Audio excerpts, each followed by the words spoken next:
This is the part 5 video of chapter 6 for standard 8th science, composition of matter. If you haven't watched the first 4 parts, please click on the link in the description box below. Hey, this video was made just for you. Don't forget to like, share and subscribe. So let us continue this chapter by learning about suspension. In the second beaker in the above activity, a heterogeneous mixture of water and sawdust was formed. So if you recall, heterogeneous mixture is when there is two or more phases in the mixture after mixing. So when you mix water and sawdust, you will observe that there is two layers that occur where the sawdust settle down and the water is on top. It is a mixture of a liquid and a solid, where the liquid is water and the sawdust is a solid. Heterogeneous mixture of a liquid and a solid is called a suspension. So whenever you get a heterogeneous mixture which contains one liquid and a solid or any number of liquid and solid, then it is called a suspension. The diameter of the solid particles in a suspension is larger than 10 raised to minus 4 meter.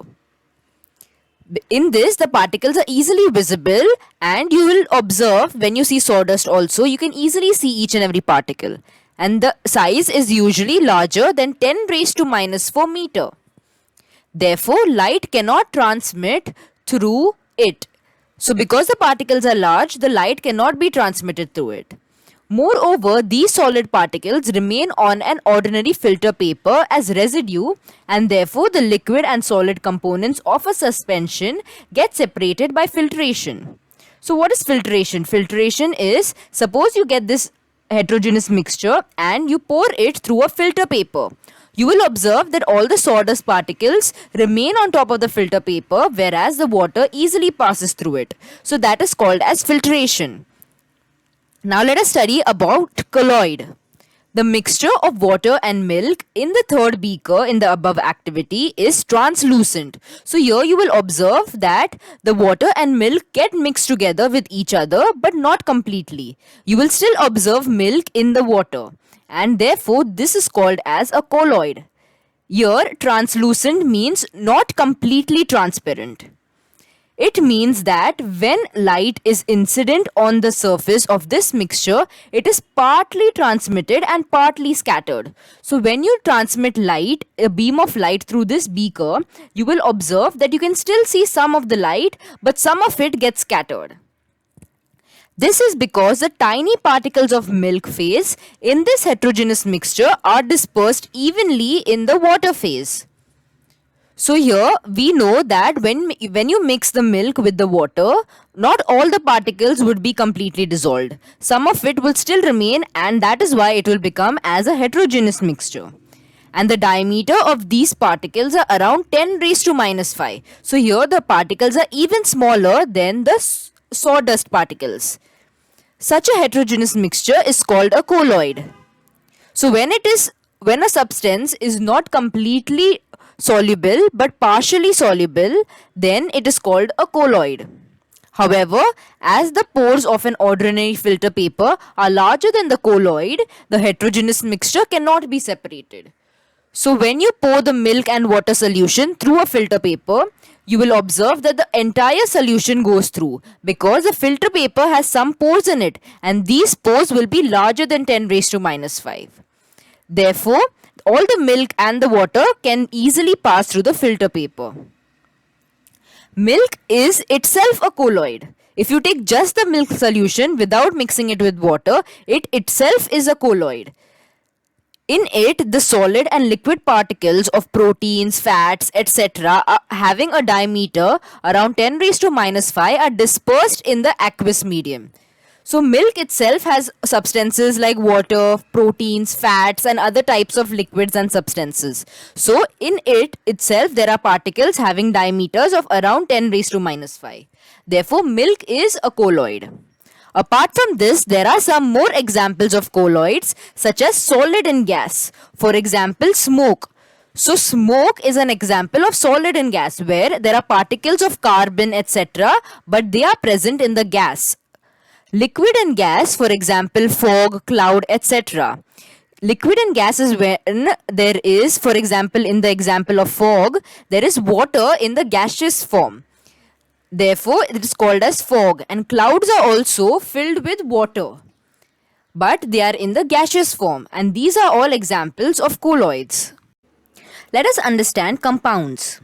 While studying matter, we have seen that element is a type of matter having the simplest composition. So elements such as nitrogen, oxygen, carbon, hydrogen, all these are elements and they have the simplest composition, and that is what makes it an element. On inspection of the composition of the types of compounds and mixture, it is learned that they are formed from two or more units. Whether these units are in a joint state with each other or separate from each other decides whether the matter is a compound or a mixture. So when we talk about compounds and mixture, it is formed by mixing two or more units. So when you just mix them and you can easily separate the individual components, then it is a mixture. But in case of compounds, the two or more components that make the compound are joined to each other with a form of chemical bonds. Try this. Take two evaporating dishes. So evaporating dishes are nothing but glass dishes. And take 7 grams of iron filings in the first dish and 4 grams of sulfur in the second. So you have to take two dishes, and in one you take iron filings and in the second you take sulfur. Then take a horseshoe magnet near the matter in both the dishes and observe. So horseshoe magnet looks something like this. And you take this horseshoe magnet near each of the evaporating dishes containing iron filings and sulfur and observe what happens. So in the first case, when you take the horseshoe magnet near the iron filings, you will observe all the iron filings get attracted to the ends of the horseshoe magnet and they stick to this end. But when you take this magnet near sulfur, you observe that nothing happens. No matter how close you take the horseshoe magnet to the sulfur, none of the sulfur particles will stick to the magnet. Now transfer the entire iron filings from the first dish to the second. So they have told us to mix the iron filings and the sulfur powder together. Stir with a glass rod and observe by taking the horseshoe magnet near the matter.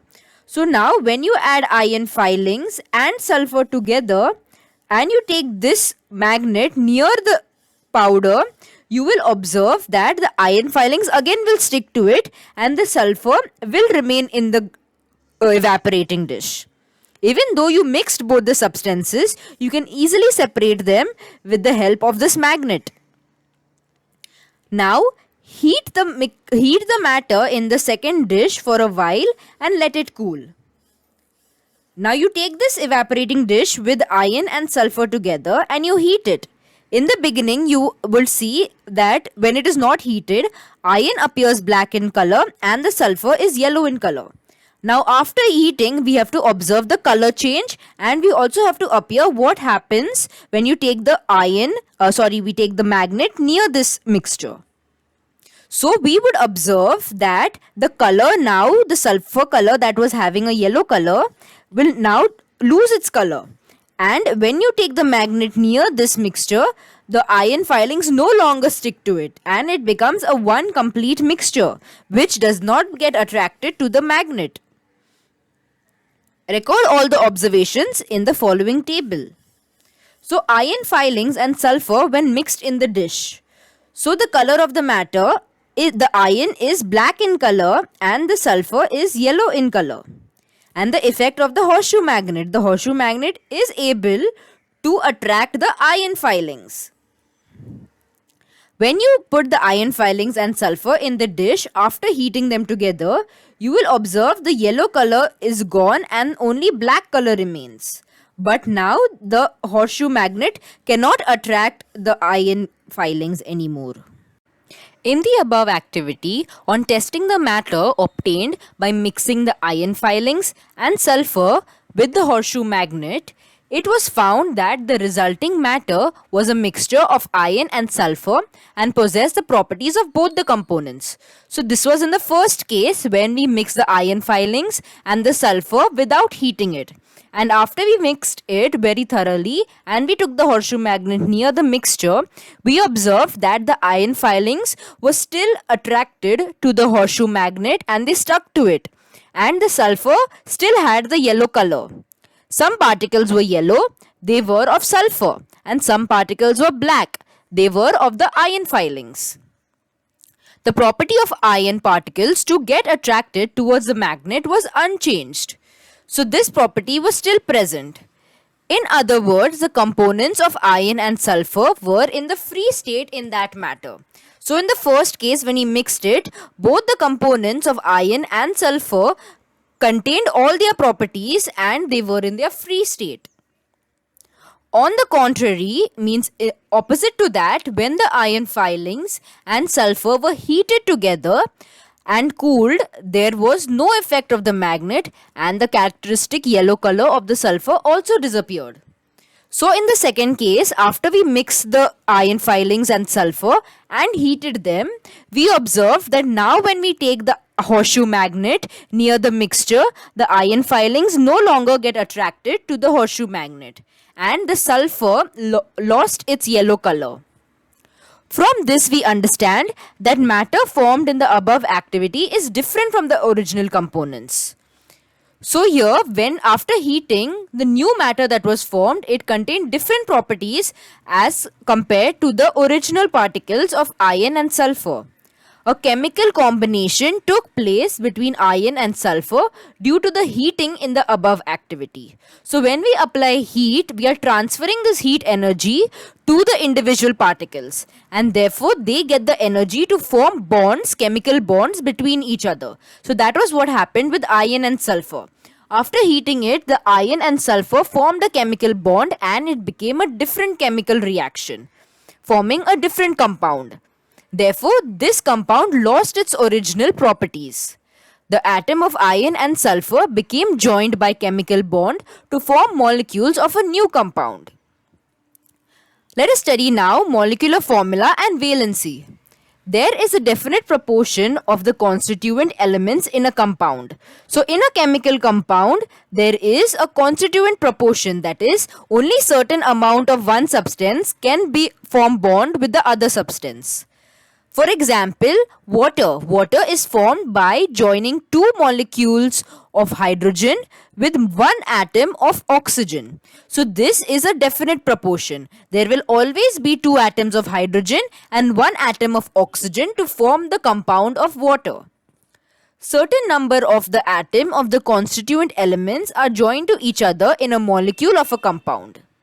Molecular formula indicates the number of atoms of each of the constituent elements present in one molecule of the compound.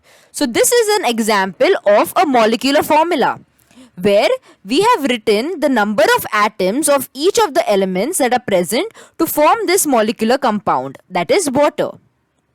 A molecular formula indicates the information regarding the symbols of all the constituent elements and their respective number as subscripts.